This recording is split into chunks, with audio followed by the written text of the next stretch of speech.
Next question देख लेते हैं। शेक्सपियर रोट, शेक्सपियर ने लिखी थी क्या? रोमांटिक कॉमेडीज, ये हो जाएगा राइट आंसर। नेक्स्ट क्वेश्चन देखते हैं। The wisest, the brightest and the meanest is said of, ये बात किसके बारे में कही गई है? ये फ्रांसिस बेकन के बारे में कही गई है। ठीक है। Next, complete the following sentence by selecting the correct option. Shakespeare was born at, Shakespeare के बारे में अगर आपने पढ़ा होगा तो आपको पता होगा, स्ट्रैटफोर्ड ऑन एवन, ये राइट आंसर है। ठीक है। स्ट्रैटफोर्ड शहर का नाम है, एवन नदी का नाम है।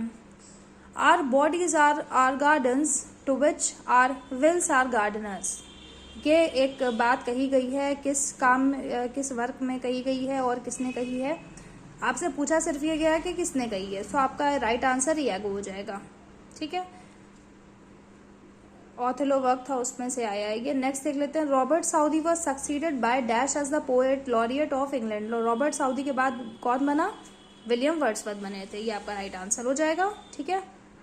नेक्स्ट क्वेश्चन देख लेते हैं। Let us go then, you and I, when the evening is spread out against the sky like a patient etherized upon a table, ये ग्रेजुएशन बीए के सिलेबस का पार्ट है। इसमें कहा गया है, ये जो वर्क के बारे में, खैर आपको एक वर्क दे दिया गया है और आपसे इसमें वर्स पूछी गई है। The above lines have been written in, किस वर्स में लिखी गई हैं? अब ये वर्स देखिए फ्री है, इसमें कोई सेंस आपको किसी भी तरह का अनराइम्ड या ब्लैंक या एम्बिक नहीं मिल रहा है, तो आपका राइट आंसर फ्री वर्स हो जाएगा। ठीक है। नेक्स्ट देख लेते हैं। Sartre's is a thought provoking work of, ये काम किसने लिखा है? कैरल का वर्क है। ठीक है, ये राइट आंसर हो जाएगा। ठीक है। Next, in the year 1637 Milton confided to his friend that he had fixed his mind upon writing some monumental poetic work. अब वो वर्क के बारे में, the name of his friend to whom his information was given, इनके जो दोस्त थे उसका नाम था डियोडटी। ठीक है, राइट आंसर ये हो जाएगा। As flies to wanton boys are we to the gods, they kill us for the sport. The above lines are by Shakespeare। अगर ये शेक्सपियर की जो लाइन्स हैं किस में आई हैं? किंग लियर का वर्क है। देखिए, ये मैंने अपने पिछले वीडियोस में भी इस बात को डिस्कस किया है कि आपको कई तरह से, इस तरह से लिटरेचर के क्वेश्चंस इस तरह से पूछे जाते हैं कि आपको लाइन्स दे दी जाएंगी और आपसे पूछा जाएगा कि किस वर्क से बिलोंग कर रही हैं, वर्क का नाम पूछ लिया जाएगा, किसने बोली है, ये सब पूछा जा सकता है। इस तरह से काफी क्वेश्चंस बनते ही बनते हैं। ठीक है। The women character Delilah appears in, women character Delilah किस काम में आया है? सैमसन एगोनिस्टिस में आया है। Galsworthy was awarded the Nobel prize for literature in, Galsworthy को नोबेल प्राइज लिटरेचर में 1932 में मिला। जॉन गैल्सवर्दी से तो बहुत क्वेश्चन ही बने हैं। ठीक है।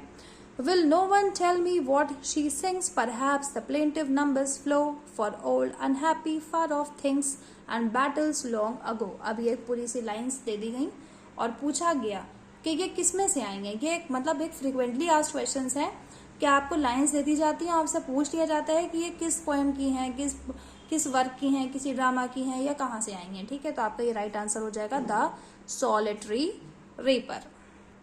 नेक्स्ट क्वेश्चन देख लेते हैं। Death of a salesman is written by, ये डेथ ऑफ अ सेल्समैन जो वर्क है वो आर्थर मिलर का काम है। ठीक है, ये आपका राइट आंसर हो जाएगा। नेक्स्ट क्वेश्चन देखते हैं। Who made the following remark about Milton, Milton के बारे में ये बात किसने कही?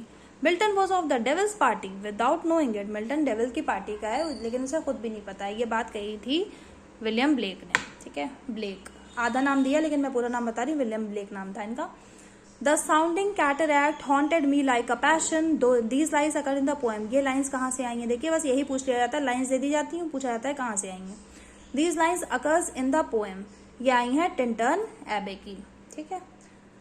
नेक्स्ट देख लेते हैं। Figure out the figure of speech in the following line. The waves thundered on the shore, आपको फिगर ऑफ स्पीच बतानी है। ठीक है, waves thundered on the shore, thunder खड़खड़ाया।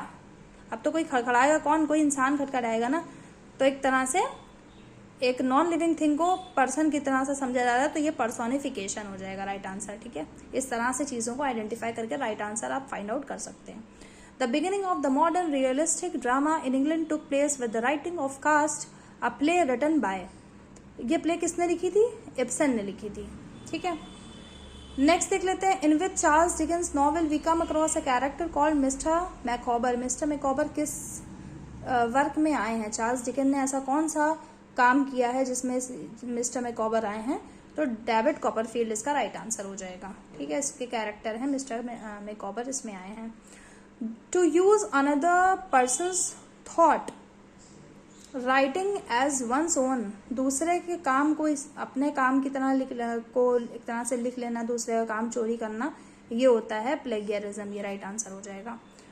Willing suspension of disbelief is a phrase coined by, ये जो phrase एक तरह से कॉइन किया गया है, ये किया गया था कॉलरिज के थ्रू। ठीक है, एस.टी. कॉलरिज ने ये फ्रेज किया था। इनका काम भी rhyme of the ancient mariner भी इनका काम। द चौसेरियन स्टैंजा और राइम रॉयल, चौसेरियन स्टैंजा जिसको राइम रॉयल भी कहा जाता है, उसमें 7 लाइन होती हैं। ठीक है, लाइंस तक के क्वेश्चन पूछ लिए जाते हैं। नेक्स्ट क्वेश्चन देख लेते हैं। The little man written by Galsworthy is an, little man जो काम है वो गैल्सवर्दी ने लिखा था, वो एक नॉवेल लिखी थी। ठीक है, राइट आंसर हो जाएगा।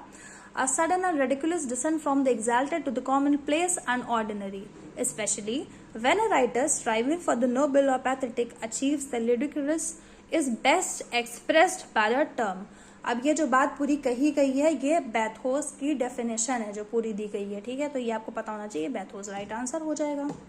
Next, who among the following was the first poet laureate officially appointed by the British sovereign, पहले पोएट लॉरिएट कौन थे जो ब्रिटिश सॉवरेन ने अपॉइंट किए थे, वो थे बेन जॉनसन। ठीक है, the phrase objective correlative has been coined by, ये फ्रेज जो है ऑब्जेक्टिव कोरिलेटिव, ये किसने कॉइन किया था? टी.एस. एलियट ने किया था।